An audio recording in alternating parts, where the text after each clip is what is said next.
44,7 juta jiwa penduduk Indonesia di tahun 2023 menurut data adalah mereka yang berusia 15 sampai 24 tahun. Artinya, Gen Z merupakan populasi yang 5 tahun ke depan akan mendominasi angkatan kerja. Terus, kalau ada teman-teman yang relate dengan, "Mbak, susah banget sih kerja sama Gen Z," artinya video ini akan tepat buat kamu. Hai teman-teman semuanya, episode kali ini aku akan ngebahas tentang gimana sih kerja sama Gen Z. Karena di ruangan ini semua adalah Gen Z. Gen Z mana suaranya? Oke, jadi aku tuh kayak sering banget dengerin curhatan para leaders, manajemen, di organisasi manapun gitu ya. Kalau lagi training atau lagi sesi one on one tuh mereka kayak berkeluh kesah, curhat in positive way ya. "Mbak, susah banget sih kerja sama Gen Z." Bener gak sih Gen Z ini menjadi satu masalah untuk organisasi? Wait, tunggu dulu. Karena walaupun 82% menurut Forbes, ini artikel terbaru ya tahun 2025, ternyata 82% manajer memang mengaku mengalami kesulitan kerja sama Gen Z. Tapi kenapa itu bisa terjadi? Di artikel itu dijelaskan bahwa Gen Z ini mereka tumbuh pada saat satu kondisi yang tidak lazim, yaitu pandemi COVID. Teman-teman boleh flashback deh di tahun 2020. Pada saat itu siapa yang masih sekolah SMP, SMA, kuliah? Yang ada di ruangan ini kan. Dan pada saat pandemi COVID, itu kondisi yang berbeda, mereka harus kuliah dan sekolah dari rumah melalui daring atau online. Nah, padahal di usia itu secara psikologis mereka sedang tumbuh sebagai remaja yang butuh melatih interpersonal skills atau social skills mereka. Gimana mereka berkomunikasi, bagaimana mereka bisa menjalin relasi dengan teman sebaya, dengan yang lebih tua. Nah, ini akhirnya membuat Gen Z memiliki karakteristik yang unik, yaitu kenapa ya 52% dari Gen Z itu tidak mau diangkat sebagai middle manager. Bahkan di organisasi mereka mengaku untuk menghindari jabatan tertentu. Karena karakteristik ketika mereka usia sekolah tadi, pada saat mereka sekolah dari rumah, online, mereka cenderung mengalami lack of interpersonal skills. Nah, jadi karena kurangnya interaksi sosial, mereka yang lahir di tahun 97 sampai 2012, yaitu Gen Z, mereka jadi kayak nggak pede untuk berinteraksi. Makanya pada saat masuk di dalam dunia kerja, mereka bingung bagaimana cara berkomunikasi dengan manajer, dengan rekan sebaya, apalagi jajaran C-level. Nah, yang cenderung muncul adalah mereka seperti cuek, mereka seperti tidak menghiraukan, abai, apatis, atau bahkan seperti asik sama dunianya sendiri. Ya wajar aja. Ini ya teman-teman, kalau kita flashback, ini anggap aja aku sebagai generasi di atas mereka, yaitu milenial. Di umur-umur remaja waktu SMP, SMA, kuliah, pelajaran terbesar yang aku dapetin di saat aku sekarang sudah bekerja adalah justru aku dapetin itu dari lingkungan sosial. Bukan hanya di ruang kelas, ketika aku aktif organisasi, ketika aku bisa berinteraksi dengan kerja part-time, ketika aku bisa berinteraksi secara sosial di umur-umur segitu tuh. Dan aku bisa belajar banyak soft skill di umur-umur remaja tersebut, dan itu penting banget untuk masuk dalam dunia kerja. Nah, dilematisnya mereka ini tuh tidak mendapatkan kesempatan tersebut karena pandemi COVID. Pergerakan mereka terbatas, aktivitas mereka terbatas, mau belajar semuanya serba online. Padahal kalau lagi online, ilmu yang didapetin, knowledge yang disampaikan melalui online nggak akan se-efektif kalau mereka bertatap muka. Jadi itu challenge para Gen Z.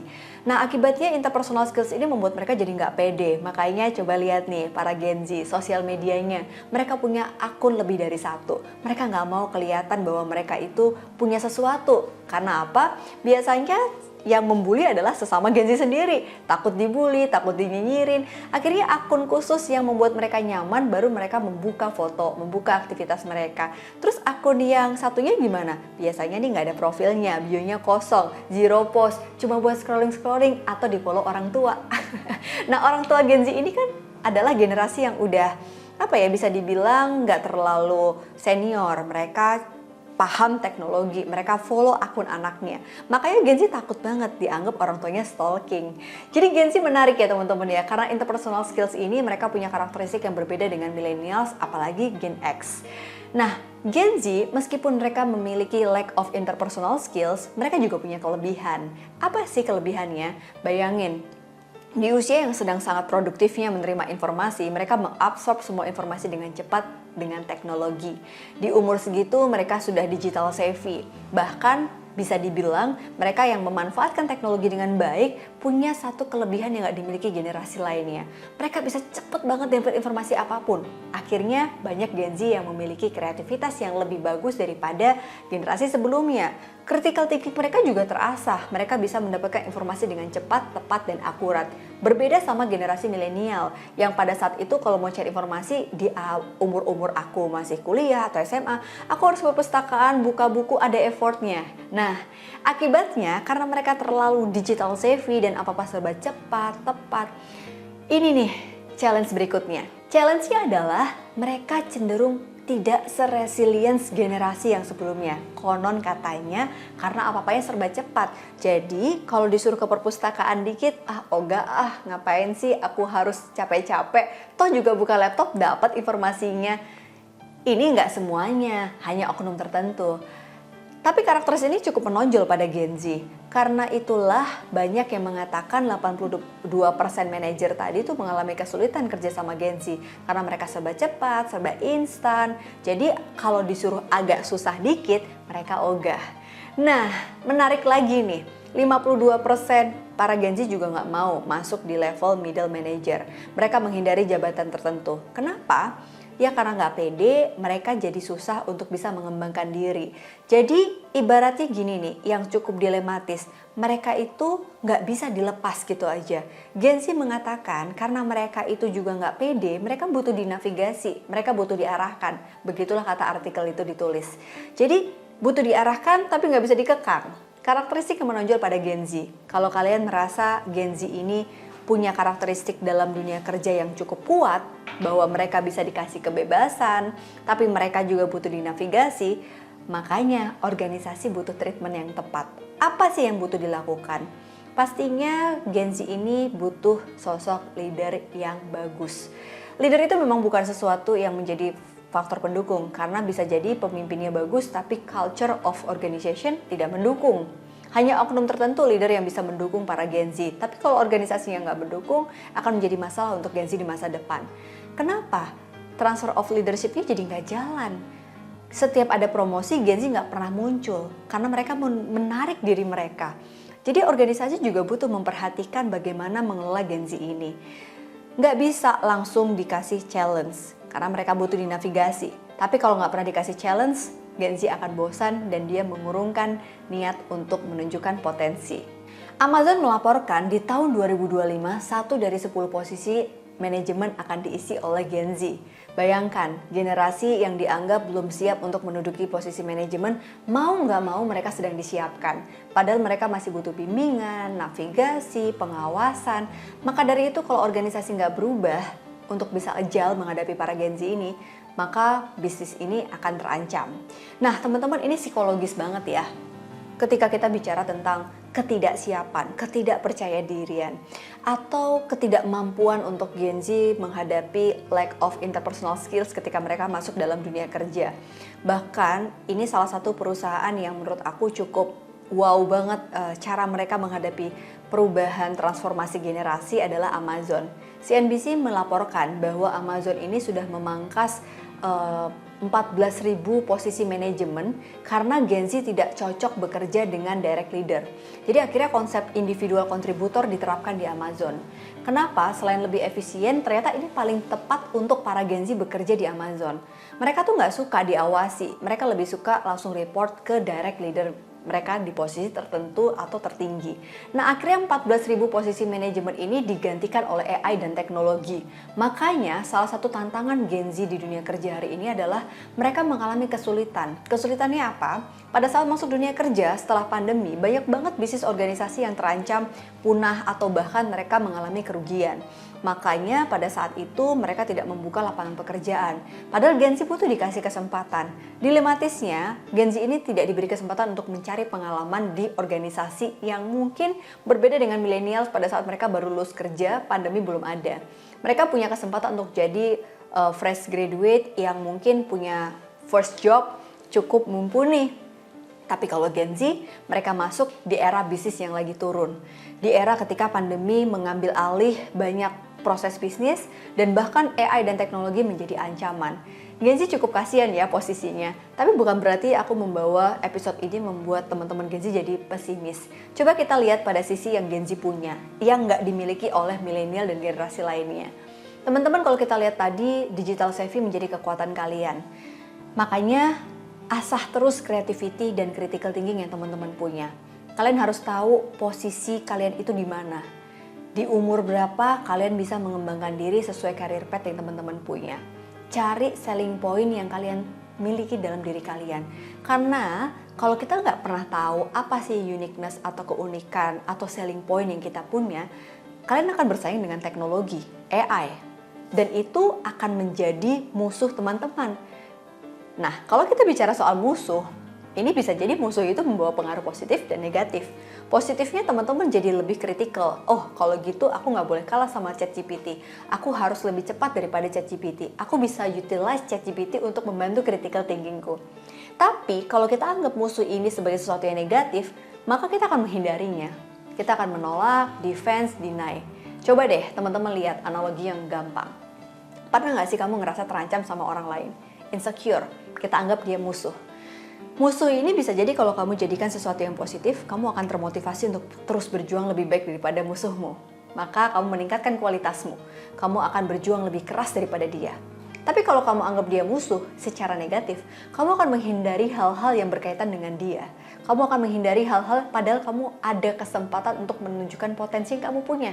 Jadi musuhnya ini jadi negatif beneran. Kamu sibuk mikirin musuhmu, musuhmu sudah lari duluan. Nah, sama dengan AI dan teknologi ini, kamu anggap sebagai musuh yang positif atau yang negatif. Jadi kalau teman-teman sekarang sebagai digital savvy, sebagai Gen Z yang dekat dengan teknologi, coba rangkul lagi apa yang kamu miliki. Kebermaknaan itu penting untuk para Gen Z. Ini pelajaran yang menarik karena kalau kita lihat dari 52% para Gen Z yang nggak mau masuk di ranah manajemen, mereka itu mempertanyakan, kenapa aku harus jadi manajer? Kenapa aku harus jadi manajer ini? Mungkin self-leadership-nya belum muncul. Mungkin dia nggak pernah tahu why I do what I do. Apa yang aku lakukan ini, kenapa aku melakukan ini? Pertanyaan-pertanyaan ini mungkin akan muncul pada Gen Z di berbagai organisasi. Makanya nggak bisa kalau kita kasih tugas Gen Z hanya satu arah. Mereka harus tahu kenapa tugas itu harus dilakukan. Apa keuntungan yang dapat dia dapatkan sebagai pribadi, sebagai employee, dan apa keuntungan yang didapatkan oleh perusahaan.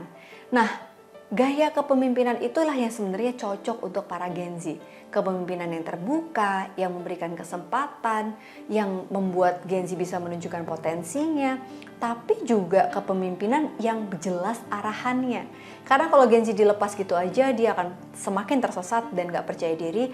Atau yang salah kaprah adalah mereka jadi kepunjulan. Apa sih kepunjulan? Terlalu berlebih, berani ngambil kesempatan.